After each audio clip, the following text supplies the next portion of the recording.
June 17, 1943, Camp Claiborne, Louisiana. The sweltering summer heat hung over the pine forests like a woolen blanket as Oberfeldwebel Kurt Brenner and 37 other captured Afrika Korps soldiers stepped off the transport truck, their eyes squinting against the harsh sunlight. They had expected harsh treatment from their American captors, perhaps even brutal interrogations like the propaganda had warned them about. What they hadn't expected was to be guarded by black soldiers, men they had been taught were racially inferior and incapable of military discipline. Before we dive into this story, drop a quick hi in the comments and tell me where you're watching from. It really helps support the channel. What follows is the remarkable story of how these German prisoners would discover that the very men they initially refused to respect would become their most crucial protectors in the deeply segregated American South. Staff Sergeant William Jackson of the 538th Military Police Battalion straightened his uniform as the trucks carrying the latest batch of German POWs pulled into Camp Claiborne. At 28 years old, Jackson had already faced countless battles, not just in basic training or preparing for overseas deployment, but in the streets of his hometown in Alabama, where wearing the uniform of his country earned him more sneers than respect from white civilians. The 538th was one of several all-black MP units assigned to guard German prisoners, a duty that came with bitter ironies, not lost on any of the men serving. "Stand at attention when the prisoners arrive," ordered Captain Miller, the white commanding officer of the camp. "Remember, according to the Geneva Convention, they're to be treated humanely. No provocations, no matter what they say or do." Jackson nodded silently. The Geneva Convention. The same international agreement that guaranteed these Nazi prisoners 3 meals a day, proper medical care, and protection from abuse was more consideration than black Americans received in many parts of their own country. Just last week, he had been denied service at a diner 10 miles from the base, while German POWs were being served coffee by white waitresses at the next table. "Yes, sir," Jackson replied, his face revealing nothing of his thoughts.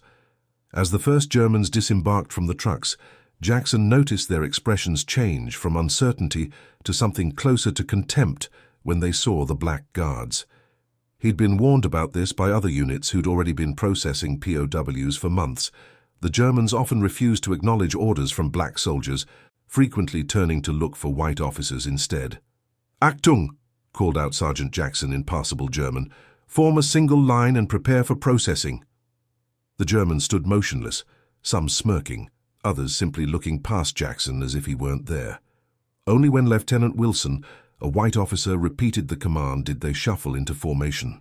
Oberfeldwebel Kurt Brenner stood near the front of the line, his Afrika Korps tan still evident on his face above the collar of his uniform. At 34 years old, he had served under Rommel for 2 years before being captured near Tunis during the final North African campaign. His eyes narrowed as he surveyed the camp. Unlike some of his younger compatriots, Brenner was no fanatical Nazi. He had been a history teacher in Munich before the war, drafted into service like millions of others, but years of propaganda had left their mark, and the sight of black soldiers in positions of authority over German military men struck him as deeply inappropriate. "They send Negroes to guard us," he muttered in German to Feldwebel Hans Müller beside him. "The Americans must be running out of real soldiers." "Probably all they could spare," Müller replied with a derisive chuckle. "The real soldiers must be fighting in Europe." What neither of them realized was that Corporal Marcus Green, standing just a few feet away, spoke fluent German. Born to a German-American mother in Pennsylvania, Green had grown up speaking both languages at home, a skill that had proven invaluable to the army, though not valuable enough to earn him a position as a translator rather than an MP. Green said nothing, simply noting the men who seemed most dismissive. This wasn't his first encounter with Nazi ideology. He'd been dealing with it since 1939, when letters from his mother's relatives in Hamburg had gradually transformed from family updates to disturbing echoes of Nazi propaganda. By 1941, the correspondence had stopped entirely. As the Germans were processed, photographed, fingerprinted, and issued POW identification, the pattern continued. They responded promptly to white officers, but ignored or hesitated when black guards gave instructions. Some even deliberately misunderstood simple commands, forcing the guards to repeat themselves or seek assistance from white personnel. Captain Miller called Jackson and 3 other sergeants to his office after the initial processing. "I've seen this behavior before," Miller said, leaning against his desk. "They're testing boundaries, seeing what they can get away with. We need to establish order immediately, or this will only get worse." "Permission to speak freely, sir?" asked Jackson. "Go ahead, Sergeant." "This isn't just about boundaries. They've been taught that we're subhuman. That's core Nazi ideology. They're not just being difficult prisoners. They're expressing their worldview." Miller nodded slowly. At 41, he was older than most company commanders, having served in the First World War. He had requested this assignment specifically because he believed in the capabilities of the black troops under his command, though he rarely expressed this sentiment directly. "You're right, Jackson, but we still have a job to do. I'll speak with their senior officers. Make it clear that all camp guards represent the authority of the U.S. Army, regardless of race." "With all due respect, sir, that won't change their minds," interjected Sergeant Elijah Washington, a former schoolteacher from Detroit. "Only experience will do that." "Then that's what they'll get," Miller replied. "Time and experience." As the Germans settled into their barracks, Kurt Brenner was surprised by the conditions. The bunks were adequate. The mess hall served portions larger than what he'd received in the Afrika Korps for months, and there was even a small library with German-language books. After years of warfare, rationing, and the final desperate months in North Africa, when supplies had dwindled to almost nothing, the American camp seemed almost luxurious by comparison. "We could have worse accommodations," remarked Hans Müller as they inspected the facilities. "The British camps I heard about had half the rations." "Don't be too impressed," Brenner cautioned. "They're obligated under Geneva to treat us properly, and besides, we're valuable to them, for intelligence, maybe even propaganda." Later that evening, as the prisoners gathered in the mess hall for dinner, Staff Sergeant William Jackson entered with several MPs to make announcements about camp regulations.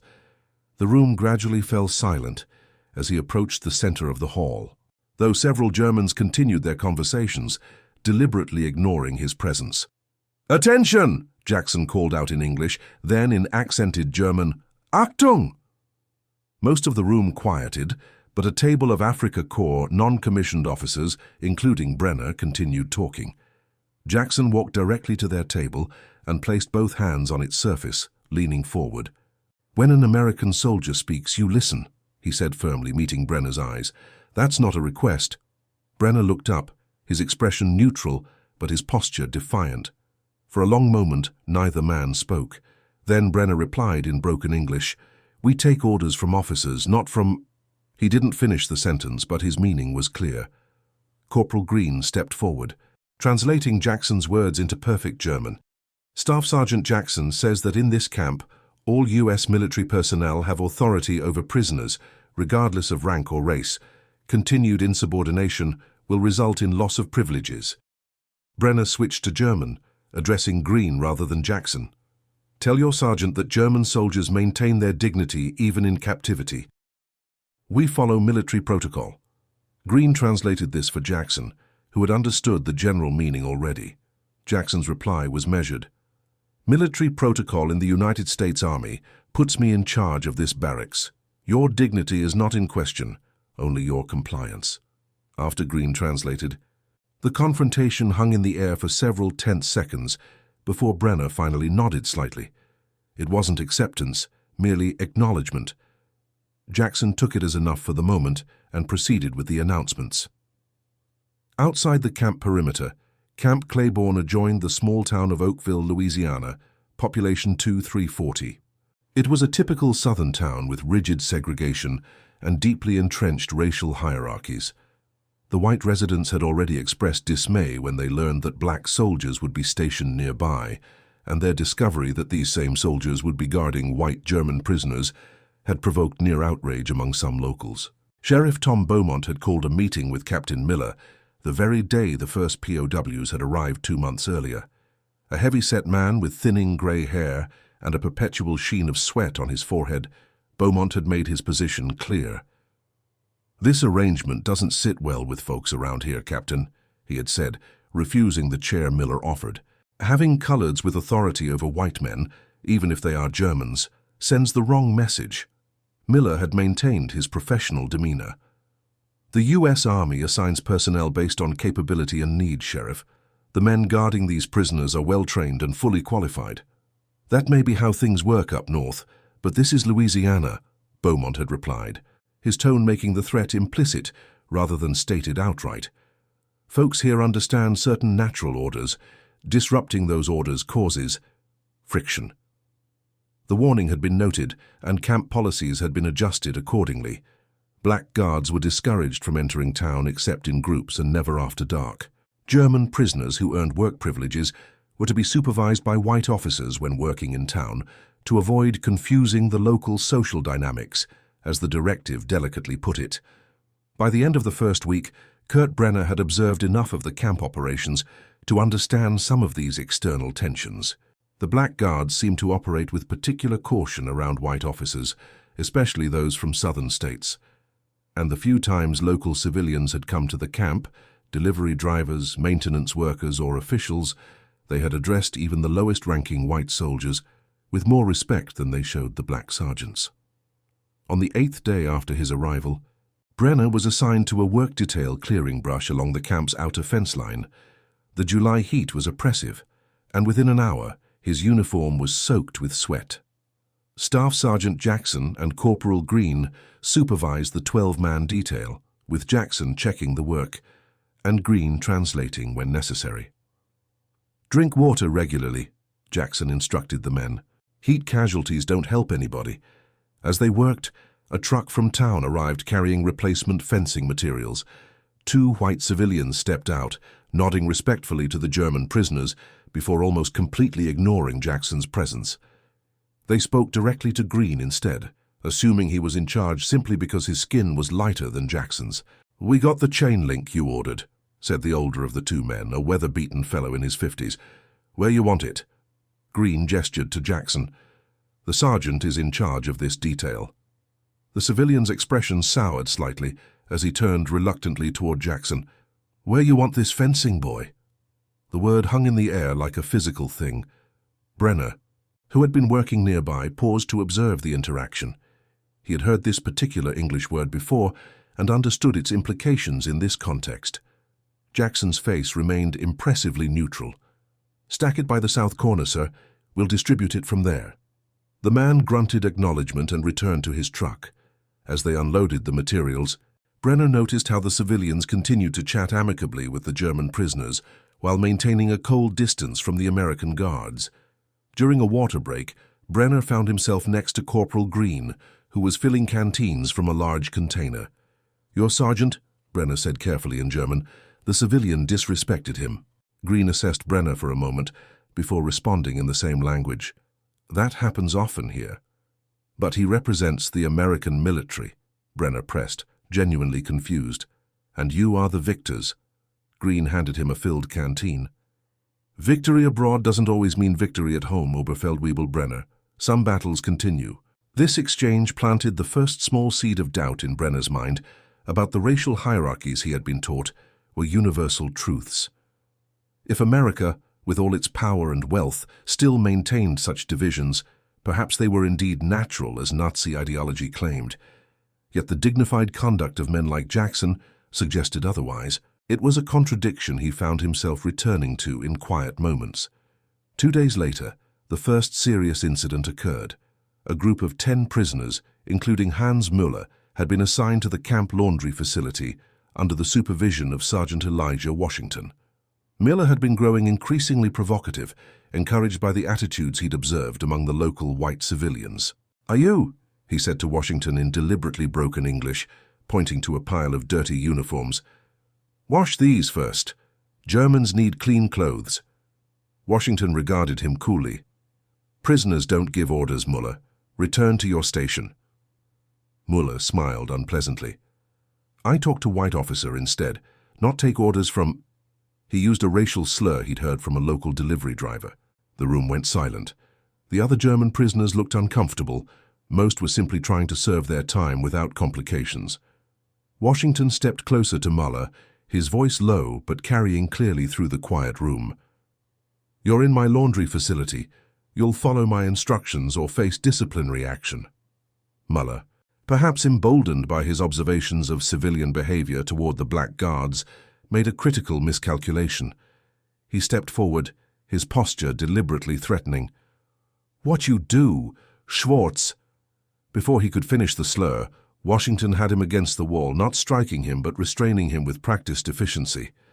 "That's enough. You're reporting to Captain Miller for insubordination." As Washington marched Muller toward the administration building, they passed Kurt Brenner, who had been returning from the library with a borrowed German copy of Jack London's The Call of the Wild. Muller called out to him in German, "These animals have no right to touch a German soldier. Tell the others." Brenner said nothing, but the incident spread quickly through the camp. By evening, tensions had escalated. Captain Miller had placed Muller in the camp's detention facility for 3 days, a punishment many Germans considered excessive for what they viewed as a minor infraction. In the barracks that night, opinions were divided. Some prisoners argued for a show of solidarity, a camp-wide protest against Müller's punishment.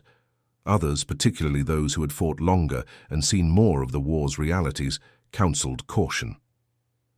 "We're prisoners," said Feldwebel Otto Schmidt, a Luftwaffe pilot shot down over the Mediterranean. "Our war is over. Starting conflicts with our guards accomplishes nothing." "It's a matter of principle," countered Unteroffizier Dieter Klein, one of the younger soldiers. "They humiliated Müller for saying what we're all thinking." Brenner, who had been listening silently, finally spoke. "Müller provoked a confrontation he couldn't win. That's not principle, it's poor judgment." Klein turned to him accusingly. "So you take their side, Oberfeldwebel? Have you forgotten what they are?" "I haven't forgotten what we are," Brenner replied evenly. "Prisoners of war with certain protections under international law, protections that depend on maintaining discipline." The debate continued, but a core of younger, more ideologically committed prisoners began planning their own response. Unknown to them, Corporal Green, positioned outside near an open window, had heard much of the conversation and reported it to Sergeant Jackson. "They're divided," Green explained. "The younger ones, especially those who joined after 1939, they're more likely to have absorbed the Nazi racial ideology completely. The older ones, the professional soldiers who were in the military before Hitler, they're more pragmatic." Jackson nodded.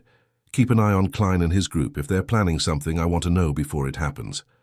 The next morning, Brenner was approached by Klein and 3 others as he returned from breakfast. "We're organizing a demonstration," Klein said without preamble. "When the Schwarze Guards give orders at the work detail today, we ignore them. Only respond to the white officers." Brenner studied the younger man's face. Klein had joined the Afrika Korps in 1942, part of the reinforcements sent after the initial successes. He had absorbed years of Nazi propaganda during his formative years, and his military service had been entirely under the swastika. "And what will this achieve?" Brenner asked. "It shows we maintain our dignity," Klein insisted, "that we recognize the natural order even as prisoners." Brenner chose his words carefully. "There are over 300 prisoners in this camp, guarded by armed men who answer to a government at war with ours. Provoking them is not just foolish, it's dangerous." "They won't shoot us," Klein scoffed. The Geneva Convention protects prisoners who follow camp regulations," Brenner interrupted. "It doesn't protect troublemakers." Despite Brenner's warnings, Klein and 17 other prisoners implemented their plan during that day's work details. When Sergeant Jackson issued instructions for clearing a drainage ditch, they stood motionless, staring past him as if he weren't there. Jackson recognized the coordinated defiance immediately. "If you don't work, you don't eat," he stated simply. "Your choice." Still, the protesters remained immobile. Jackson nodded to Corporal Green, who walked to the camp telephone to call for Captain Miller. The situation threatened to escalate as other prisoners, uncertain whether to join the protest, slowed their own work while watching developments. Captain Miller arrived with 2 additional white officers and assessed the situation quickly. After a brief consultation with Jackson, he addressed the prisoners directly. "Gentlemen, this stops now. Any prisoner refusing to follow the instructions of U.S. military personnel will be confined to the detention facility and lose all privileges." Furthermore, the entire camp will lose weekend recreation until discipline is restored. This threat of collective punishment caused immediate dissent among the prisoners. Those who hadn't joined the protest, including Kurt Brenner, confronted Klein. "You've accomplished nothing except making conditions worse for everyone," Brenner told him sharply. "Is your pride worth the cost to all of us?" Under pressure from their fellow prisoners, most of the protesters reluctantly returned to work. 4, including Klein, remained defiant and were escorted to detention. The incident seemed contained, but the underlying tensions remained unresolved. That evening, as the prisoners returned to camp, a more dangerous situation was developing in Oakville. A group of local men, inflamed by rumors and alcohol, had gathered at Beaumont's bar on the town's main street. "It ain't right," insisted Calvin Roberts, a mechanic whose son was fighting in Italy. "My boy's over there risking his life. And these Nazi prisoners are living better than our colored folks, with coloreds giving them orders. The whole world's turned upside down."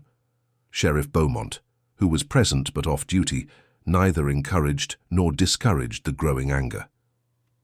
"The army runs things their way on the base. Out here, we still maintain our traditions." "Maybe we need to remind everyone of that," suggested another man, James Winters, who owned the local hardware store. "Show those prisoners and those guards where they really stand." The talk grew increasingly heated, with suggestions ranging from complaints to the governor to more direct, violent intervention. Sheriff Beaumont finally stepped in when the proposals became explicitly threatening. "Now, boys, we're all just blowing off steam here. Nobody's doing anything foolish." His tone made it clear that while he sympathized, he wouldn't tolerate actions that might bring federal attention to Oakville. The men dispersed eventually, but the anger remained, seeking an outlet. It would find one sooner than anyone expected. The following afternoon, 6 German POWs, including Kurt Brenner, were transported to a nearby farm to help harvest vegetables, a common work arrangement that benefited local agriculture while keeping prisoners occupied. A white lieutenant named Parker supervised, along with Sergeant Jackson and Private First Class Dwayne Cooper, a recent addition to the 538th. The farmer, Harold Wilson, had specifically requested prisoner labor, as most of his usual workers were now in the military. Initially skeptical about working with the enemy, he had found the Germans to be efficient and disciplined laborers who followed instructions well. Today, however, he seemed on edge from the moment the truck arrived. "Keep them in the East Field only," he told Lieutenant Parker, glancing uneasily at Sergeant Jackson. "And make sure they're back on the truck by 4 o'clock sharp." Parker nodded, sensing the farmer's discomfort, but not understanding its source. "We'll maintain the schedule, Mr. Wilson." As the prisoners worked through the hot afternoon harvesting tomatoes and cucumbers, Brenner noticed increased traffic on the nearby road, trucks and cars moving toward town, more than usual for a weekday. Something about the atmosphere felt wrong, a tension in the air that reminded him of the quiet moments before artillery strikes. Around 3:30, a pickup truck slowed as it passed the field. 3 men inside stared openly at the working party, particularly at Jackson and Cooper. One called out something Brenner couldn't understand, but the hostile tone was unmistakable. Jackson noticed, too. "Lieutenant," he said quietly to Parker, "I suggest we finish up early today." Parker, young and from Pennsylvania, hadn't registered the signs Jackson had immediately recognized. "We've got another 30 minutes scheduled. Sir, with respect, I believe there may be trouble developing. It would be safer to return to camp now." Something in Jackson's tone convinced Parker. "All right, have the men gather the tools and prepare to load up."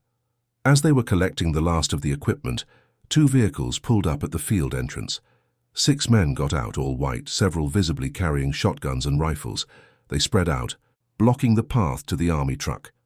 "Lieutenant Parker," called the lead man, whom Brenner recognized as one of the civilians who had delivered fencing materials days earlier. "We need a word with you." Parker stepped forward, maintaining his composure. "This is a military operation, sir. Please clear the road." "This here's about setting things straight," the man replied. "We got word your colored guards have been manhandling white prisoners. That ain't how things work around here." Parker's expression hardened. These men are U.S. Army personnel following proper procedures with enemy combatants. I'll ask you once more to disperse." The tension crackled in the air. The armed men made no move to leave. Instead, they spread out further. One spat on the ground near where Jackson stood. The German prisoners watched silently, suddenly finding themselves in an unexpected position as the confrontation unfolded. "Lieutenant," Jackson said quietly, "get the prisoners to the truck. Cooper and I will cover." But before Parker could respond, one of the armed men raised his shotgun, not quite aiming it, but holding it ready. "The Germans can go. We just want to have a conversation with your boys here about proper respect." In that moment, Kurt Brenner made a decision that surprised even himself. He stepped forward, placing himself between Jackson and the armed civilians. 5 other German prisoners moved with him, forming a line that separated the black American guards from the white townsmen. "We are prisoners of the United States Army," Brenner said in his accented English, standing at military attention. "These men are our guards. We do not wish to be involved in this." Disagreement. The civilian with the shotgun looked bewildered. "You Krauts are taking their side? After what they did to your boys in detention?" Brenner didn't waver. "We follow military protocol. Sergeant Jackson represents the authority of the army that defeated us. We recognize his position." The unexpected intervention created confusion among the would-be attackers. They had come expecting to intimidate the black guards and perhaps teach them a lesson about their place in the Southern hierarchy. Finding German prisoners, men they had sympathy for as fellow whites, defending those very guards disrupted their narrative completely. Lieutenant Parker seized the moment. "Gentlemen, as you can see, even enemy combatants understand the chain of command. I suggest you clear this road immediately, or I'll be forced to report this as an armed attempt to interfere with military operations." For several tense seconds, no one moved. Then, muttering obscenities, the lead civilian lowered his weapon. "This ain't over," he warned. But the immediate threat had passed. The men returned to their vehicles and drove off, leaving a thick cloud of dust behind them. As the prisoners and guards loaded into their truck, Sergeant Jackson met Brenner's eyes. No words were exchanged, but a mutual understanding passed between them. Something had fundamentally shifted in their relationship. Back at Camp Claiborne, Lieutenant Parker immediately reported the incident to Captain Miller, who contacted the Provost Marshal and military police headquarters. By evening, armed patrols surrounded the camp perimeter, and all prisoner work details outside the fence were temporarily suspended. In the barracks that night, Brenner explained to his fellow prisoners what had happened. Some, like Klein, who had returned from detention that morning, accused him of betrayal. Others recognized the practical reality of their situation. "The American guards are our protection," Schmidt, the Luftwaffe pilot, pointed out. "Without them, who knows what those civilians might do? They seem to hate the black Americans even more than they hate us." Klein remained unconvinced. "So we side with Untermenschen against our own race. Is that what you're suggesting?" "I'm suggesting," Brenner replied firmly, "that perhaps what we've been taught about race is not as absolute as some would have us believe. I saw armed men ready to attack soldiers of their own country today. Over what? Skin color? How does that make sense in any rational world?" The debate continued late into the night, but the incident at Wilson's farm had created the first significant crack in the ideological wall many German prisoners had brought with them to America. For Kurt Brenner, watching Jackson and Cooper maintain their dignity and discipline in the face of hatred from their own countrymen had raised uncomfortable questions about everything he thought he understood about racial hierarchy. As he lay awake long after lights out, Brenner reflected on the irony of his situation. He had traveled thousands of miles, been captured in battle, and imprisoned in a foreign land, only to discover that perhaps the greatest deception had been planted in his mind long before he ever left German soil. The next morning, Sergeant William Jackson found a folded piece of paper slipped under the door of the guard station. Inside was a note in careful English. "Some of us wish to learn more about your American Army. We have questions, if you are willing to answer." It was signed by Kurt Brenner and 5 other names, the same men who had stood between the guards and the armed civilians. Jackson read it twice before passing it to Corporal Green. "What do you think? Genuine or some kind of trick?" Green considered the names. "These are the ones who stepped forward yesterday. I think it's genuine. Jackson nodded slowly. Then we answer their questions. One conversation at a time, that's how change happens. As Jackson tucked the note into his pocket, he knew that the incident at the farm had altered something fundamental in the camp's dynamic. The German prisoners were beginning to see that in the deeply segregated American South, the black guards they had initially dismissed might actually be their best protection against the unpredictable hostility of the local population.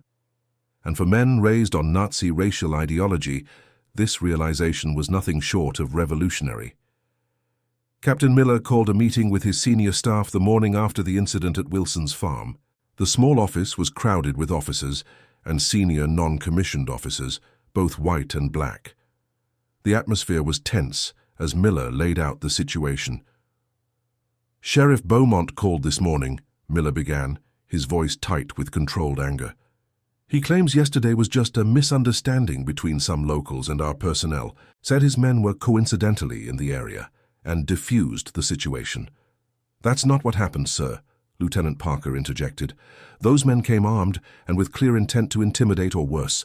If the German prisoners hadn't intervened—" He stopped, still processing the unexpected turn events had taken. "Yes, the German intervention," Miller nodded. "That's something none of us anticipated. Sergeant Jackson, your thoughts?" William Jackson straightened in his chair. "Sir, I believe some of the prisoners are beginning to question their assumptions, particularly those who've been here longer and observed how we operate. They're seeing contradictions between what Nazi ideology taught them about race and what they're experiencing firsthand." "Specifically Oberfeldwebel Brenner and his group?" Miller asked. "Yes, sir. They've even requested information about our military structure.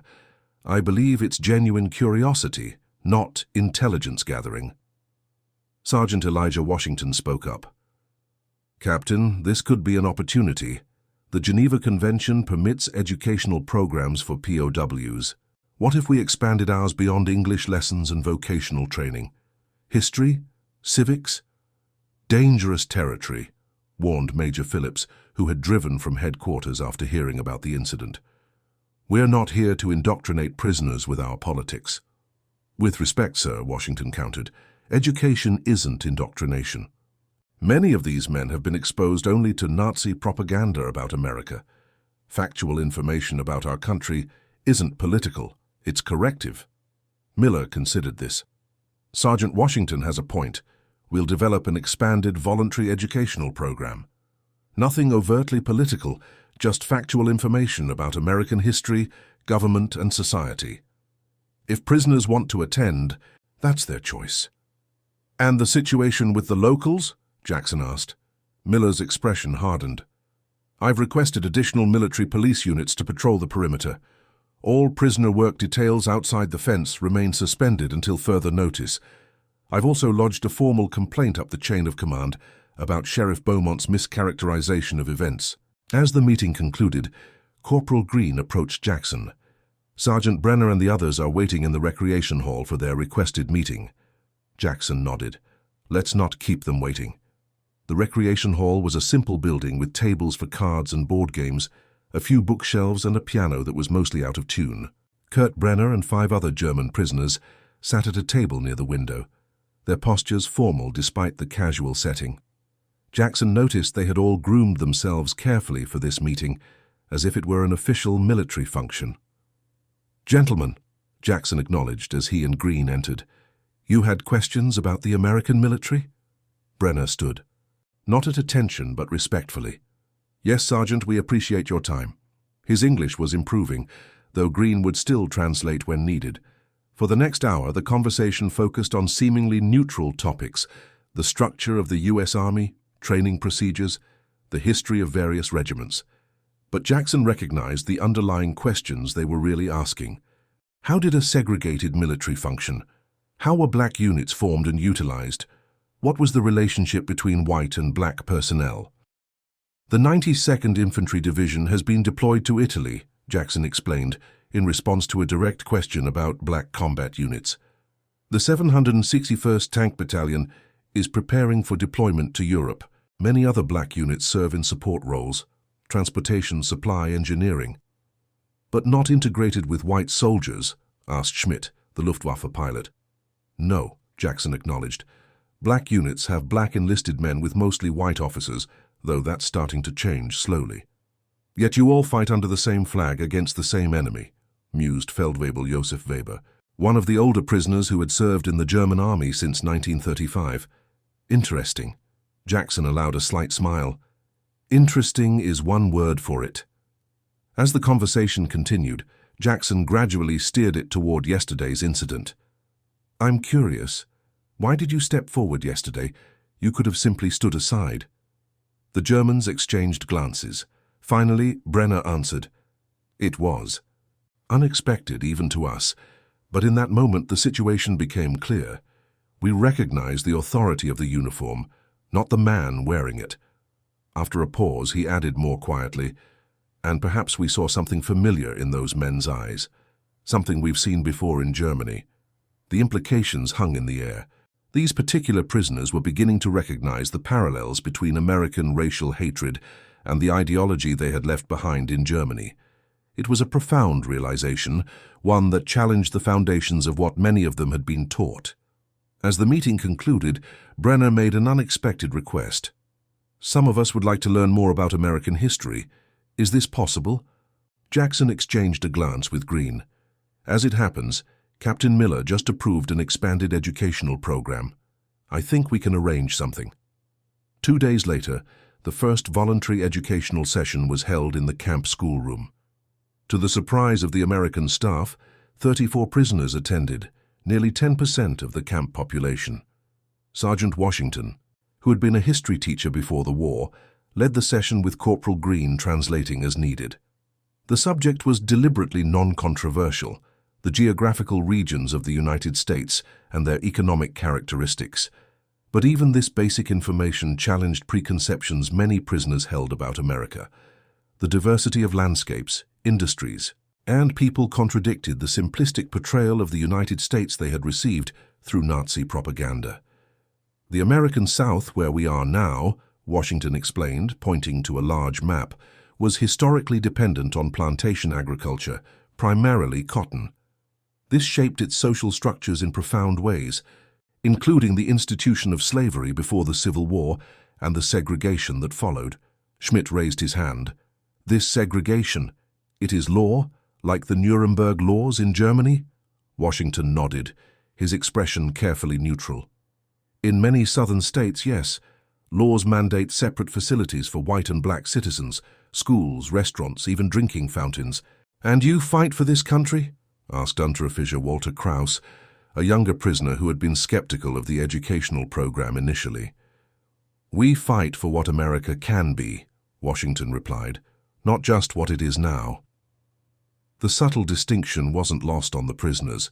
Many had joined the German military out of patriotic duty, believing they were fighting for a better Germany, only to find themselves serving an ideology that had corrupted their nation's ideals. The parallel was uncomfortable, but thought-provoking. As these educational sessions continued over the following weeks, attendance grew. The curriculum expanded to include basic American history, literature, and even music, with prisoners particularly enjoying sessions where records of jazz and blues were played, musical forms denounced as degenerate by the Nazi regime. Not everyone embraced this cultural exchange.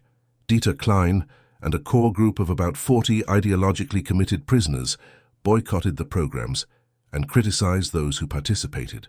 They remained defiant toward the Black Guards and attempted to maintain Nazi principles within their barracks section, including informal political education sessions that essentially repeated Goebbels' propaganda. Captain Miller monitored this group closely, but didn't intervene unless camp rules were violated. "We're not here to force-feed them democracy," he told Jackson. "That would make us no better than the system they're defending. The contrast between their behavior and ours is education enough." By mid-August, camp dynamics had stabilized into a new pattern. About half the prisoners now treated black guards with the same military courtesy they showed white officers. Another 30% remained neutral, following orders without enthusiasm, but also without resistance. Klein's group of ideologues constituted the remaining 20%, maintaining their hostility, but careful to stay just within the boundaries of acceptable behavior. Outside the camp, tensions with the local community had not disappeared, but had become less overt after military police presence increased.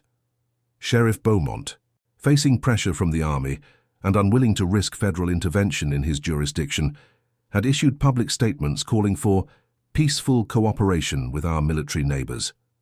On August 23rd, Kurt Brenner requested a private meeting with Sergeant Jackson. They sat in a small office off the main administration building, Corporal Green present as both translator and witness. "I have received a letter from home," Brenner began, removing a thin sheet of paper from his pocket. "It passed through censorship yesterday." Jackson nodded.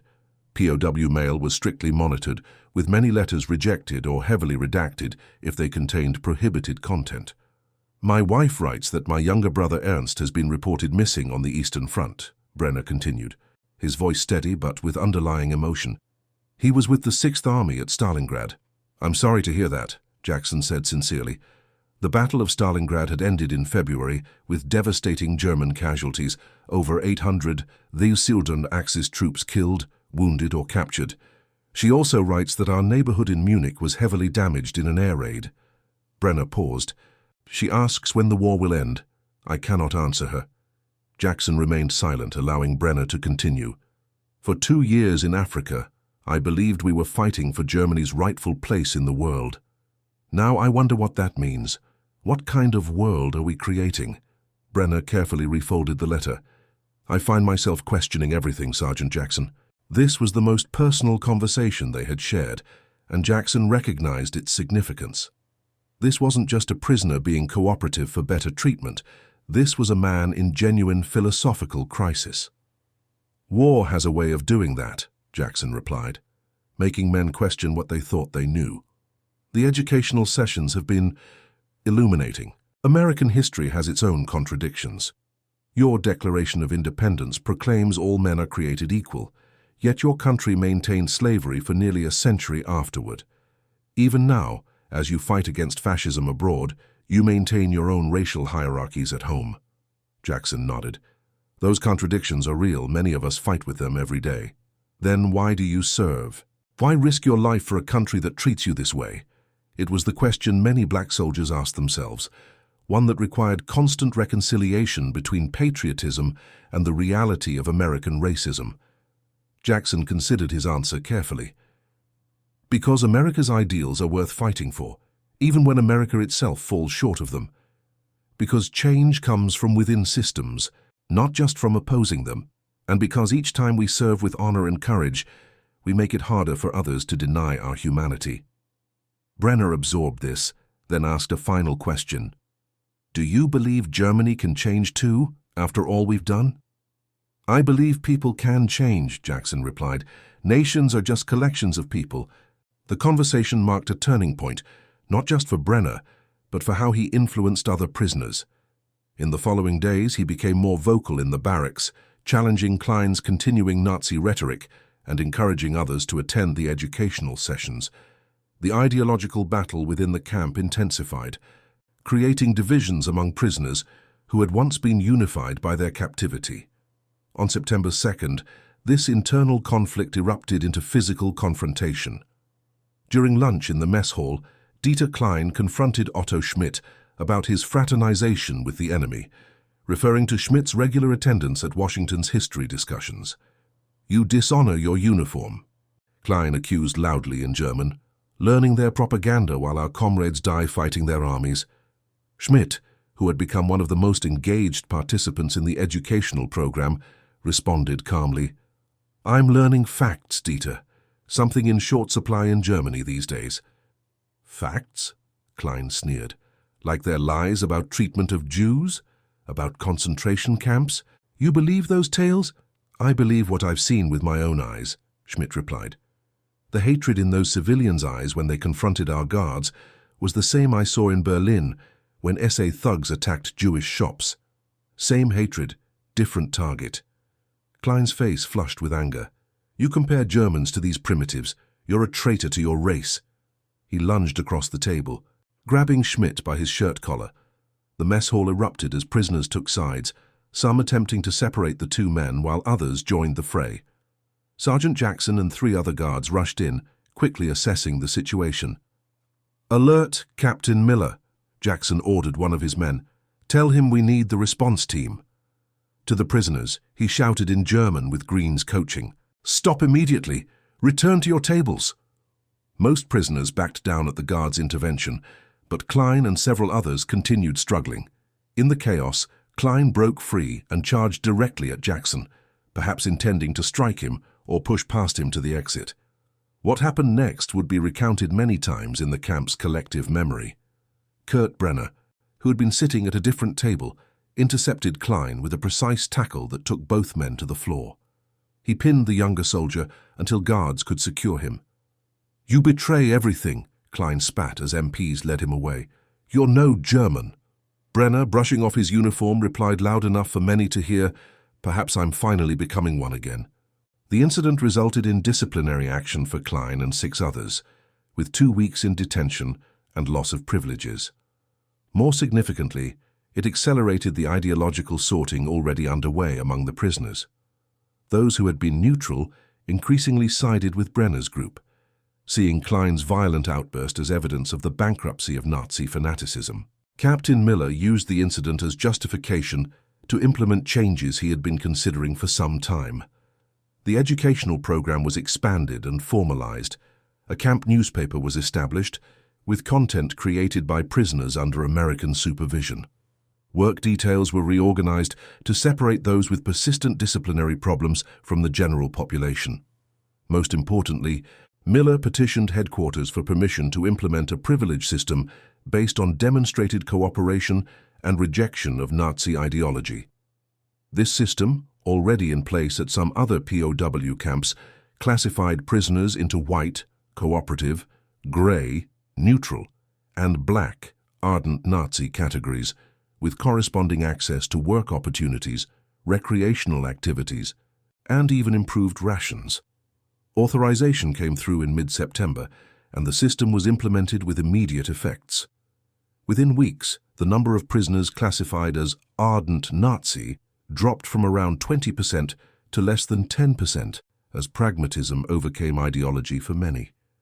For Kurt Brenner and others like him, the transformation went beyond mere pragmatic cooperation.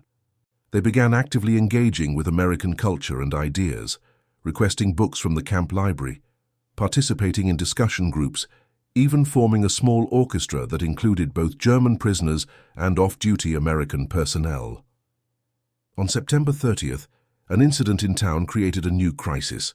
2 prisoners, including Feldwebel Josef Weber from Brenner's group, had been taken to the Oakville Medical Clinic under guard for dental treatment. While there, they witnessed a confrontation between a black soldier from a neighboring camp and a white civilian who objected to his presence in the clinic's waiting room despite his uniform. When the civilian became physically aggressive, Weber and the other prisoner, Unter Feldwebel Hans Müller, not to be confused with the troublemaker of the same surname, had stepped between them, defusing the situation by speaking German loudly enough to distract the civilian. Their guard, a young white lieutenant, had quickly removed everyone from the clinic, but the incident was reported both through military channels and in local gossip. The following day, Sheriff Beaumont arrived at Camp Claiborne, requesting to speak with Captain Miller. Their conversation was brief and tense. "Your prisoners are interfering in local matters," Beaumont stated flatly. "That crosses a line." "My prisoners prevented a U.S. soldier from being assaulted by a civilian," Miller corrected. "I consider that assistance to military personnel. That colored boy had no business being in the white waiting area. The German prisoners encouraged him to violate our local customs." Miller's patience thinned. "Sheriff, that colored boy is Private James Wilson, United States Army. He was there on official business with proper authorization. The Germans recognized what you apparently don't, that the uniform deserves respect regardless of who wears it." Beaumont's face darkened. "I'm warning you, Captain.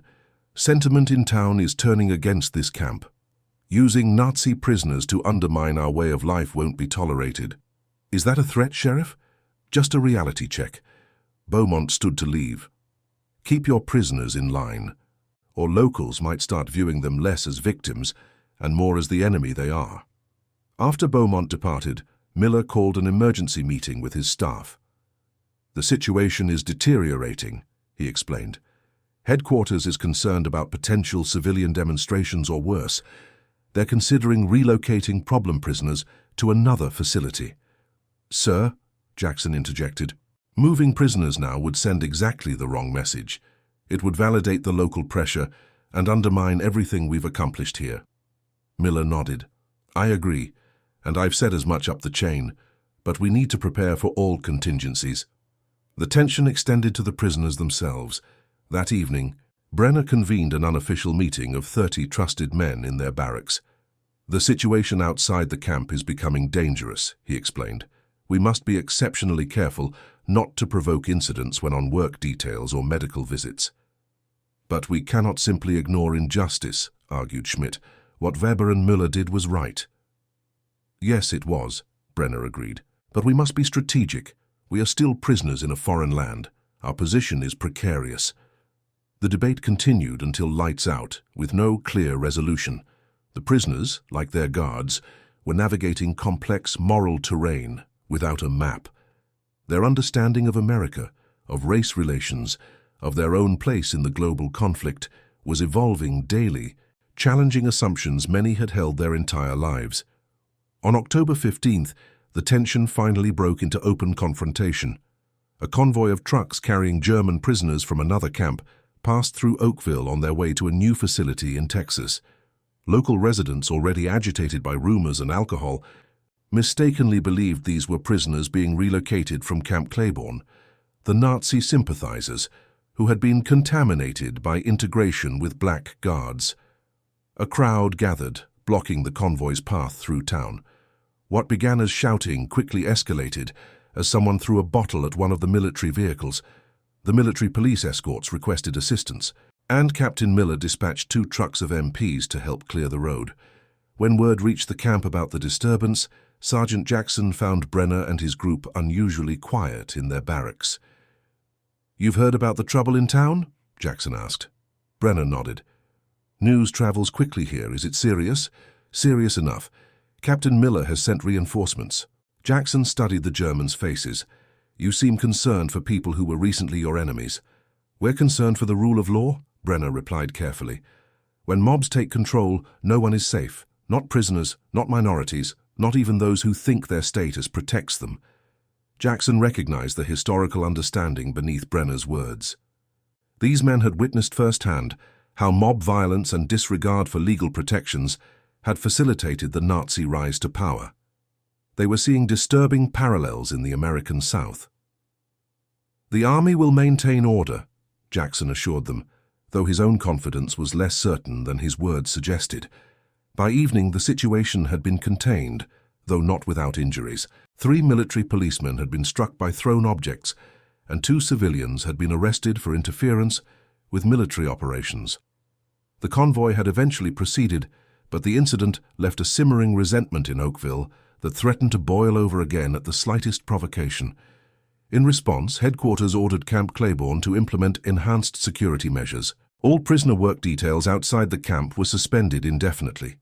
Military police patrols around the perimeter were doubled. Contact between prisoners and local civilians was prohibited entirely, with deliveries to be handled only by military personnel. These measures created a pressure cooker atmosphere within the camp. Prisoners grew restless without their usual work routines. Guards worked longer shifts, increasing fatigue and tension. The educational and recreational programs became more important than ever as outlets for pent-up energy, but even these had their limits.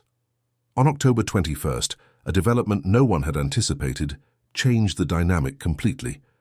A letter arrived for Captain Miller from the War Department, informing him that Camp Claiborne had been selected for a pilot program involving supervised correspondence between German POWs and American military personnel currently fighting in Europe.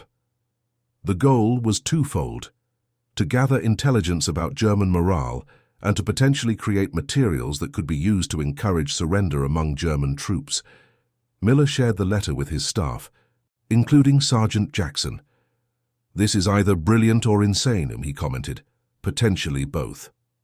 Who would the prisoners be writing to? Jackson asked.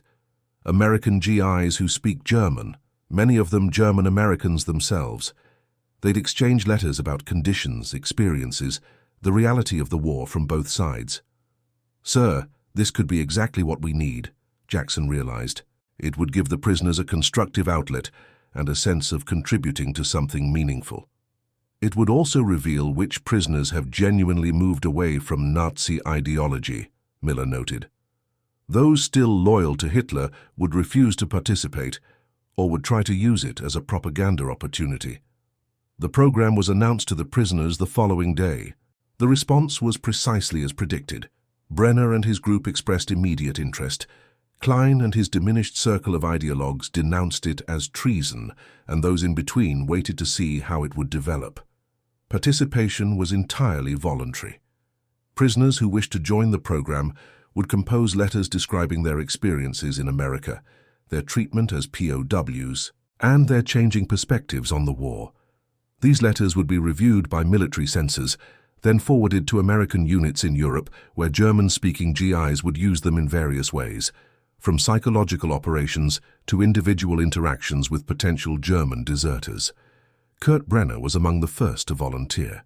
His initial letter, translated and preserved in camp records, revealed how profoundly his worldview had shifted.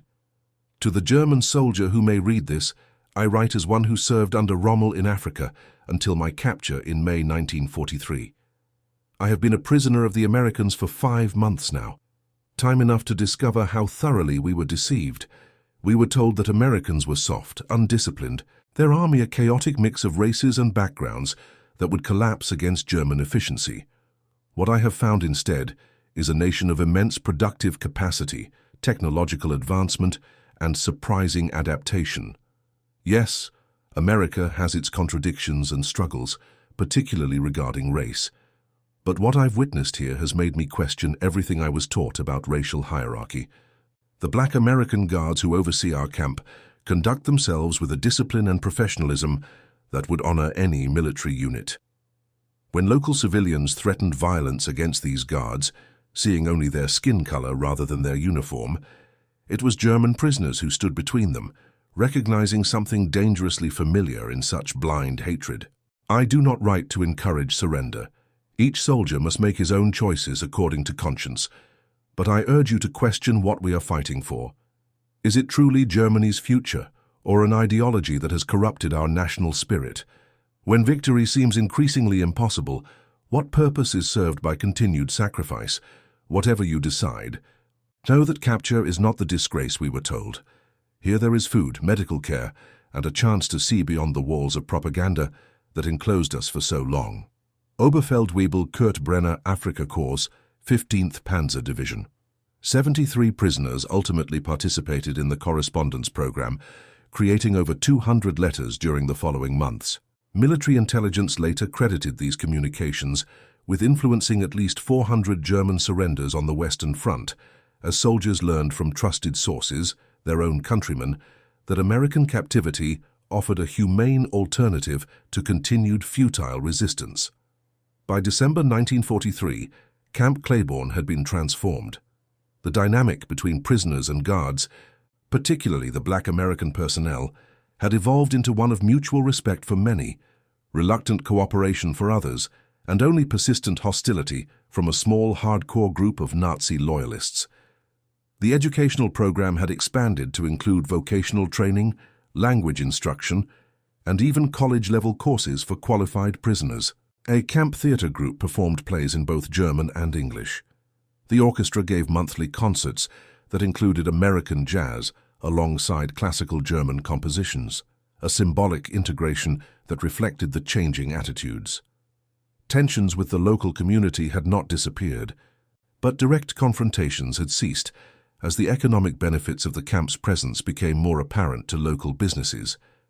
The initial hostility toward black guards supervising white prisoners had gradually been replaced by a grudging tolerance, not acceptance but at least a return to the status quo of avoiding direct interference in military matters. On December 20th, as part of a Christmas arrangement approved by the War Department, selected prisoners with records of exemplary behavior were permitted to participate in a special work detail assisting with a children's charity event in Alexandria, the larger city 20 miles from camp. Both Kurt Brenner and Otto Schmidt were among those chosen. The event involved unloading and distributing donated toys and food packages for families of deployed servicemen. Under guard but without restraints, the prisoners worked alongside civilian volunteers, including several black church groups who had organized much of the effort. During a break, Brenner found himself standing next to Sergeant Jackson, who was supervising the detail. They watched as German and American volunteers cooperated to assemble bicycles for distribution. "Strange to think about, isn't it, Sergeant?" Brenner observed quietly. "6 months ago, I would have refused to acknowledge your authority. Now we stand here watching our countrymen build toys together." Jackson nodded. "People can change, Oberfeldwebel Brenner, when they allow themselves to see beyond what they've been taught." "Not everyone changes," Brenner acknowledged, thinking of Klein and his diminishing but still defiant group. "Some cling to hatred, even when it destroys them." "True in any country," Jackson agreed, "but enough do change to make a difference eventually." Their conversation was interrupted as Corporal Green approached, clearly concerned. "Sergeant, there's a situation developing. Sheriff Beaumont and some of his deputies are here, asking questions about our authorization for this detail." Jackson sighed. Some things changed more slowly than others. "Have the men finished loading that last truck?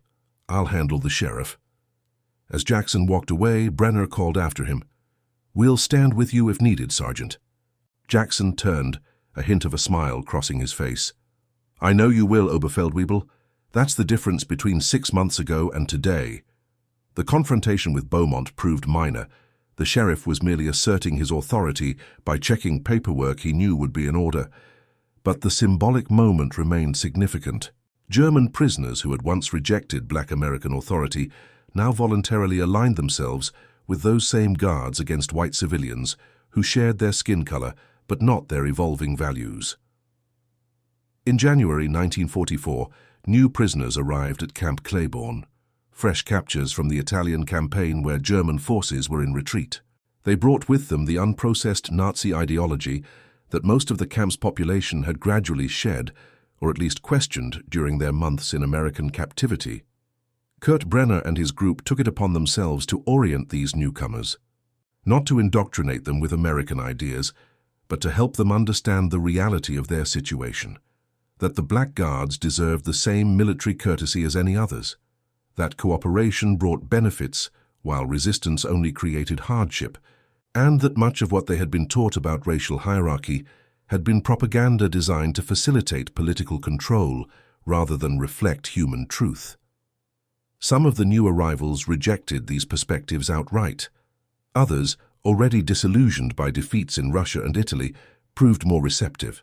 The process of transformation that had taken months for the original prisoners accelerated for many newcomers, guided by those who had already made the journey from ideological certainty to thoughtful questioning. By spring 1944, as Allied forces prepared for the invasion of Normandy that would begin the final chapter of the European War, Camp Claiborne had become something of a model for POW administration. Military observers from other camps visited to study its educational programs and privilege system. The Correspondence Initiative expanded to include more prisoners and American units. Not everyone embraced the changes, of course. Dieter Klein and a small group of hardcore Nazi loyalists maintained their resistance to the end, eventually being transferred to a specialized facility for problematic prisoners. But they had become a minority, their influence diminished by the practical reality that cooperation and open-mindedness improved conditions for everyone. In April 1944, as part of a broader reorganization of POW facilities, preparations began to transfer most of Camp Claiborne's population to other locations across the country. Kurt Brenner learned he would be moving to a camp in Wisconsin where prisoners worked in agricultural production. Before departing, he requested a meeting with Sergeant Jackson and Captain Miller. In the captain's office, with Corporal Green present as translator, though Brenner rarely needed it now, he expressed what many prisoners felt, but few articulated so directly. "When I arrived here," Brenner began, I saw the Black Guards as inferior beings unworthy of respect. This wasn't just Nazi teaching, it was something deeper, a worldview I had absorbed without questioning. Then I observed how these men conducted themselves despite treatment from their own countrymen that we prisoners never experienced. He turned specifically to Jackson. You and your men showed me that dignity comes from character, not color. When those civilians threatened you at the farm, something changed in my understanding of the world. I saw hatred that reminded me too much of what Germany had become. Miller nodded. Many of your fellow prisoners seem to have had similar revelations. Not all, Brenner acknowledged. Some will never change, but enough have questioned their assumptions that perhaps, when we return to Germany after the war, something positive might emerge from this experience. What will you do after the war, Oberfeldwebel? Jackson asked. If Germany still exists as we knew it, I hope to teach again. History, but with clearer eyes than before. And perhaps someday, when the world has healed, I might return to America as a visitor rather than a prisoner. The transfers proceeded throughout May and June 1944. By July, Camp Claiborne had been repurposed primarily for training American troops rather than housing German POWs. Sergeant Jackson and many of the 538th Military Police Battalion were reassigned to Camp McCain in Mississippi, while others, including Corporal Green, were finally deployed to Europe as their language skills became crucial in managing the increasing numbers of German prisoners following the Normandy invasion. The story of Camp Claiborne might have ended there, forgotten like so many wartime arrangements once peace returned. But in October 1947, more than 2 years after Germany's surrender, William Jackson, now a civilian again and studying on the GI Bill at Howard University, received an unexpected letter postmarked from Munich in the American occupation zone. The letter, written in careful English, began, "Dear Mr. Jackson, you may not remember me, but my name is Kurt Brenner. I was a prisoner under your supervision at Camp Claiborne, Louisiana, from June to May 1944. Brenner wrote that he had survived the remainder of the war in Wisconsin and returned to a devastated Germany in early 1946. He had found his wife still alive, though his Munich home had been destroyed in bombing raids. His brother Ernst, missing at Stalingrad, had never been found and was presumed dead. Despite these personal losses, Brenner had secured a position teaching at a denazified school where American authorities were implementing educational reforms. I teach my students about what happened not just to Germany, but within Germany, he wrote, about how an ideology of hatred corrupted our nation's soul. And sometimes I tell them about Camp Claiborne, about Black American guards who conducted themselves with more honor than many who claimed racial superiority, about how people can change when they allow themselves to see beyond what they have been taught." The letter concluded with a remarkable invitation. "If you ever visit occupied Germany, I would be honored to show you how we are rebuilding, not just our cities but our understanding of humanity. The lessons of Claiborne remain with many of us who passed through those gates." Jackson did eventually visit Germany in 1952 as part of an educational exchange program.